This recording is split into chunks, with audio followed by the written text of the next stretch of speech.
Hi, this is Dr. Ralph Wilson with Web Marketing Today. I'm in San Francisco at the Search Engine Strategies Conference at Moscone Center, here with Ann Kennedy, who's a pioneer in search marketing. And Ann, today I want to talk with you about globalizing your business. I had a person ask me a question, should I translate my website? And so let's chat about that.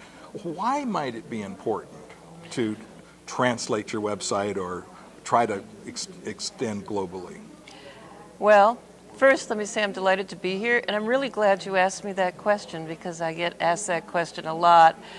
The reason you should consider acting globally with your website is because the internet has globalized the opportunity for doing business overseas. I know with my newsletter about almost a third of my subscribers are from overseas. Well, that's even more reason then. So I know there's an interest.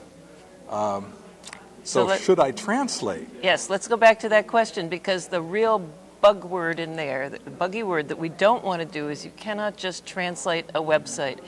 The marketing world is full of poor examples of translations that made no sense, and you can find those on Google or Yahoo anytime. One of the fun things to do is take a phrase and put it in one of those online translation machines and see what it comes out. Absolutely. And then translate it back. And see what you get. Yeah. It is absolutely hilarious. It is. So put that in the context of trying to do business in another country. And suppose that your intended user gets one of those mixed up, bungled translations, and you're trying to sell them, I don't know, hiking boots, and it comes out mountain shoe for Bigfoot or something like that. And then you have to work in a foreign currency. I mean, the buyer has to work in a U.S. currency, which, remember, is foreign to them. And one of the things I like to point out about the whole idea of globalizing and translating and localizing a website, because obviously translation is involved at some point, is that of all the world's users on the internet, the U.S. market is only 17%. That means that 83% of the users of search engines on the internet worldwide are in other countries, and most of them not English-speaking, although the English-speaking markets are large. But even among English-speaking markets, Australian English and UK English and South African English are not the same as American English. So yes, you definitely should look into localizing your sites. So it's not translation, but localization is the key word. Absolutely. So I assume that means getting a local person to help you with a project. The best thing to do is find somebody who grew up in the culture of the country. They may not have to be there anymore.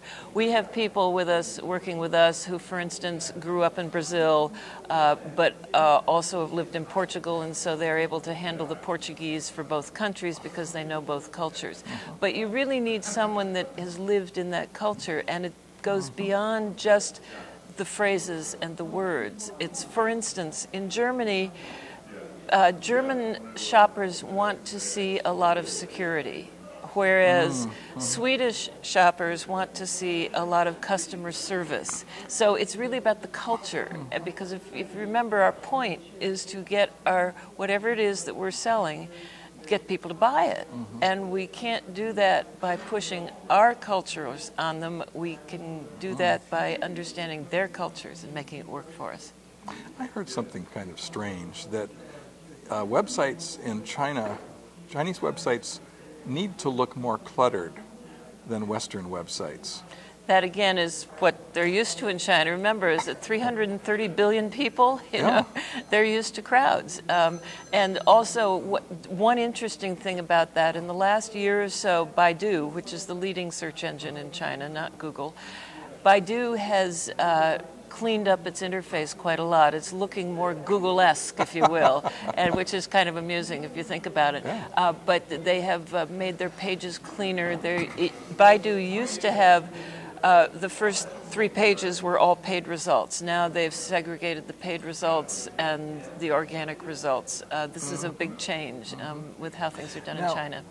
For years, I've had a white background on my site with black letters, so there's a lot of contrast Yes. and makes it readable. But in China, that would get me in trouble, I understand, because white doesn't mean purity. No, What is- no.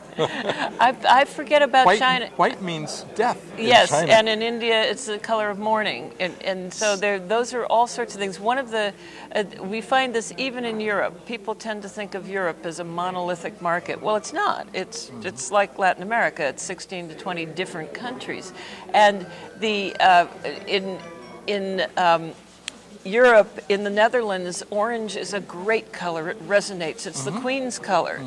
But in other countries, like Serbia, for instance, you cannot use orange on a site. It doesn't read well. So localized. Now, are there any kind of companies that really shouldn't try to globalize their business? It depends what you have to ship. Shipping. Yes. Okay. Yes. If you are shipping, say, large concrete blocks, Right.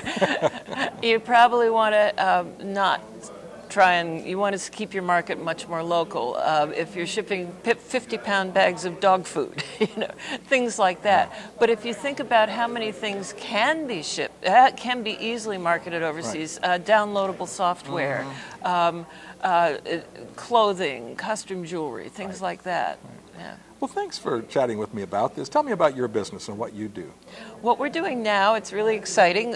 We are now partnered with a company in Reykjavik, Iceland, so that we have offices in Reykjavik, London, Beijing, Milan, and Copenhagen. It's such a list, I have to stop and think.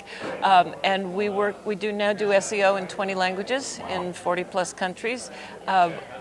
My company, Beyond Inc., is the U.S. offices. Our two offices in Portland and Portland, coincidentally enough, are the U.S. presence for Nordic e-marketing, and we have found a tremendous response among companies here, and they aren't big multinationals. One of my favorites is a fairly new startup that does classified advertising in 90 countries. Wow. And Well, thanks so much it's been for a lot sharing of with fun. us. Well, thank you for having me. This is Ralph Wilson with Web Marketing.